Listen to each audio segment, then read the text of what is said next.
The Dalles, Oregon, gateway to the Columbia Gorge.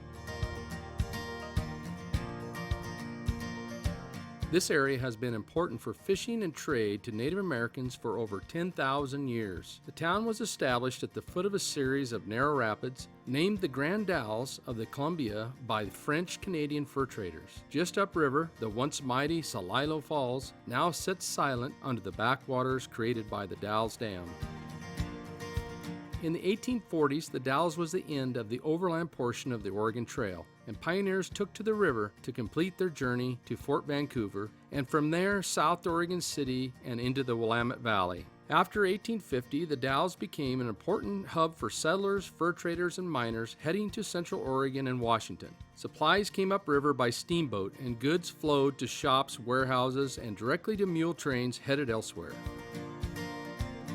Today, the Dalles continues to be an important area for commerce as goods move up and down the Columbia River on barges and trains. As in the past, folks stop in the Dalles to rest, gather, and find good food. The Bargeway Pub is situated on the banks of the Columbia River, downriver just a small distance from where Lewis and Clark camped and found food in 1805 on their way to the Pacific and in 1806 on their return journey. Steve and Stacy Kane have owned the Bargeway Pub since May of 2019. Steve has been in the restaurant business for about 35 years and so is dedicated to providing the absolute best food, beverage, service, entertainment, and atmosphere. Today I have come to learn about the history of the restaurant and how to prepare one of their specialty dishes, Marsala mushroom cream sauce for a ribeye steak. So here we are, Steve and Stacy. Thanks for taking time to visit with me. I love your place and I love this setting. So thanks for having me. Yeah, Thank thanks you. for coming. So I'm real curious to know a little bit about your history. You know, I want to get at, you know, how you got this place right on this beautiful spot. And you were telling me you've been in the restaurant business a long time. Yeah, I've been in the restaurant probably about 35 years. Oh, yeah. I kind of grew up in the nightclub business. Parents, when I was a little kid, they'd set me up in the office and, you know, told me to go to sleep between two chairs. And I could see everything going on outside. It was a two-way mirror. Yeah. And they'd wake me up about 2, 3 in the morning and take me home, go to bed, and that's kind of how it all started. Yep. Yeah, the nightclub was called the Shamrock. It was like a legendary one here in town for many years. So you grew up here? I grew Yes. up here, yes. Yeah, and you as well? I did 30 miles east of here in Sherman County. So, Oh, wow. yep. And you said you actually met him at a place he was working, is Yeah, that right? so it's funny, I had actually no restaurant experience, and I was, the summer before I went to OSU, I went in there, applied, started working there as a server, and here we are. Now we own a restaurant ourselves, so yeah, I've been in the business for quite a while as well. I'm curious, was this building here when you guys purchased the place? Yes, it was. And what was it before? It was the Windseeker years Oh. ago.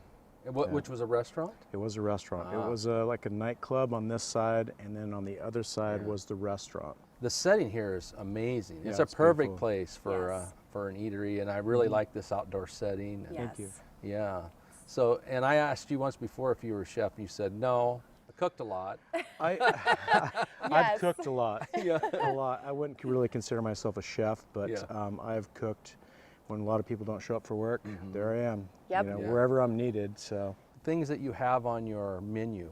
How did you come up with the recipes and the food that you have on your menu? Trial and error. I've been doing this a long time, just knowing the region, what people will like. So we try to local source everything, and then we go in our garden and pick out our own herbs and stuff, and it goes in our dishes and stuff. So that was kind of the idea. That's great. You know, one of the things that we're about is we like kind of traveling around and learning all these different recipes for how we can use it for fish and wild game. Of course, we're hunters and fishermen and have been doing that all our life, and we like to cook, kind of like you. Not a chef, but love to cook. Yes. And cooked a lot. Yes, yes, absolutely. It's pretty neat that you source locally. Even especially- to our beef is one of my aunts. We actually source our beef from her, and she Is lives that up right? in Sherman County. Yep. That's great. So as local as you can get. Yeah. So you have your standard pub fare, but you also do special events. Is that right? Yeah, we have the other side where it used to be the restaurant is now our catering area. It's our event center. Okay. So we do weddings, we do class reunions, birthday parties, you name it. Right. It's over there. And then that we get very creative over there. We do all the, you know, the fine dining. So you guys can be really busy. Yes. Absolutely. I love the live music here. by the way. Yes, the live music was something that Steve especially wanted to bring back to this area. So we wanted to create a nice outdoor space that's family friendly, where people could come, listen to live music, bring their kids, all ages, and just have a really good experience. And you can't beat the location. I mean, the No, beautiful river. You can't. So, yeah. Yeah, Vicki and I had a chance to eat here yesterday, and we really enjoyed it. Yeah, Good. nice. So. Okay, so what are we making today? It's a ribeye, locally sourced, and it's got a Marsala mushroom cream sauce Right over on. the top. So, and we're going to have some help with this, aren't we? Oh yeah. Yeah, we've got our chef in there. He's gonna be, Nice. you know, help So- us out making so it Bobby. for us. Bobby. Yes. Correct. So we should probably go see Bobby. All right. Absolutely. All right. Sounds good. Let's do it. Okay. Okay, so here we are back in the kitchen. Yes, we are. And who do we have here? This is Bobby. This is my head chef Bobby. here. Nice meeting you. Nice to meet you. So what are we making today? Grilled ribeye with Marsala mushroom cream sauce. And so what all goes into the cream sauce? Locally sourced mushrooms, garlic, thyme, Marsala wine, heavy cream, and then finished with Parmesan cheese. Nice. And how thick do you cut the steak? That's what I want to know. 2 fingers. 2 fingers, there we go, nice chunk. All right, well, I guess we can get started. Cool.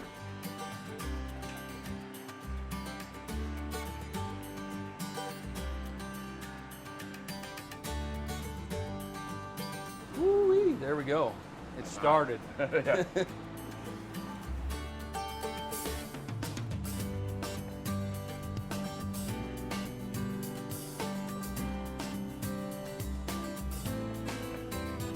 Garlic and thyme.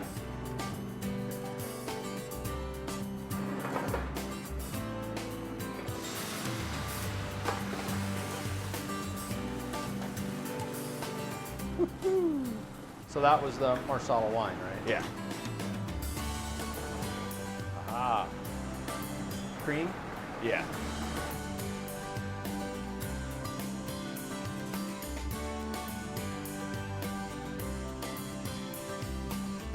It's looking good.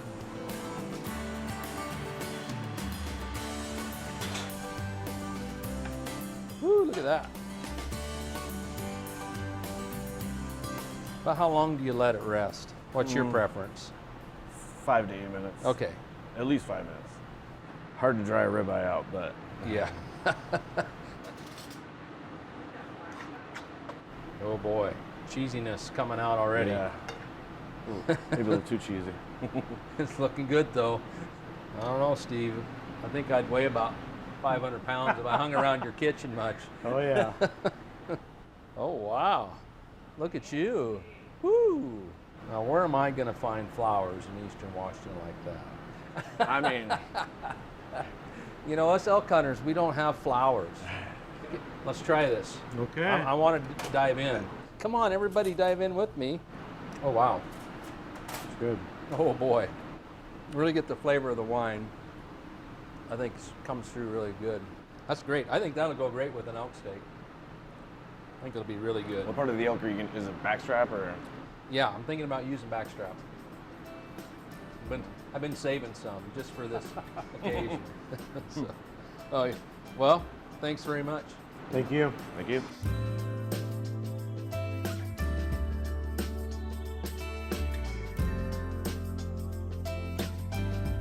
My family has hunted elk and deer for generations. Recently, I joined my cousins as they were passing along hunting traditions to their daughters. For me, there is nothing more special than spending time with family, providing for ourselves, and bringing home the best meat in the world for our tables. Had a great time hunting with my cousins over in Eastern Oregon, and it's something that I'm really passionate about, is being outside with family. And besides, look at the great meat that we get by doing those things.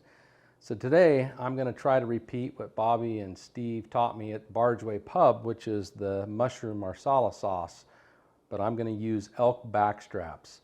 And the way we're going to start is we're going to season our backstraps with a little bit of sunrise to sunset seasoning, and then we're going to get them on the grill and we'll start working on that mushroom sauce.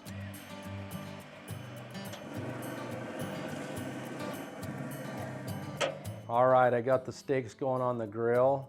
They're looking good, and so now I'm going to start working on the mushroom and Marsala sauce. One of the changes that I have is I went out and actually got this bolete, and so I'm going to use this bolete that I got in lieu of just store-bought mushrooms. I'm also going to add a little bit of green onion. Bobby had used thyme. I'm going to use rosemary, and then I'm going to make a couple other changes which I'll show you over at the grill. So I'll go ahead and cut this mushroom up. And before I do that, I'm going to give my knife a little quick sharpening. With the work sharp, pull through kitchen knife sharpener.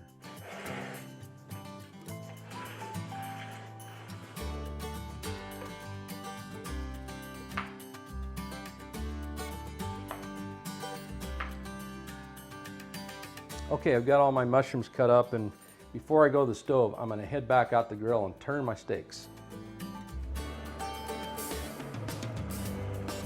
All right, let's go on over to the grill. All right, so let's get these mushrooms in here. I have a little bit of bacon grease in here right now, and I'm going to add a little bit of butter also. So while those are cooking up there, I'll get some garlic going. Give them a little smash here.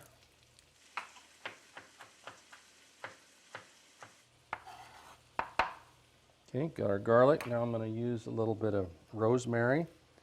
And on this, the stalks are real woody, so you just want to pull off the leaves. That's probably about enough.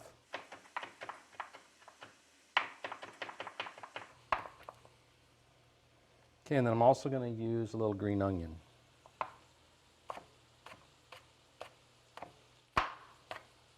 Everybody into the pool here.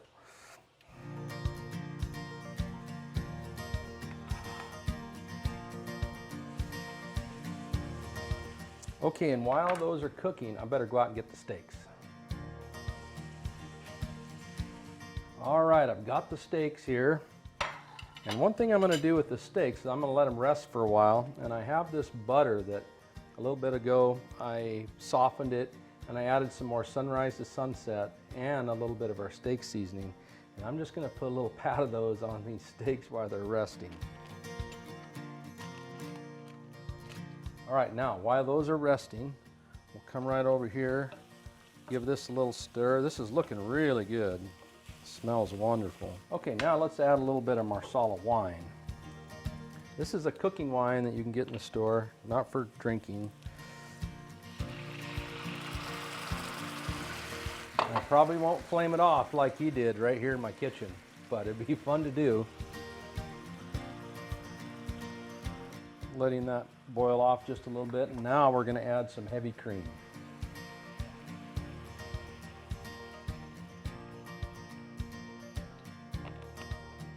Okay, this is reducing quite nicely. I'm going to turn it down just a little, and I'm going to add some Parmesan cheese. Oh boy. Okay, that looks real good, real good. I'm going to set that aside right here for a second. And then we're going to move over here and cut the steaks and go ahead and plate it up. Put that right there, grab my sauce and this nice plate. All right, so we're going to make it just as fancy as Bobby did. We're going to take and cut up one of these beautiful backstrap steaks. You can see how all that butter has melted on there. So we'll do the same thing, kind of cut it on an angle. Look at that. We got that just right. All right, we'll put it on our plate here, just like this. We'll take our nice sauce here. Ooh, we got it nice and thick. Holy cow, look at that. Wow, there you go. The only thing it's missing is I don't have the fancy flowers, but anyway, we'll see how it tastes, see how we did here. Oh boy, that's so good. Give this one a try.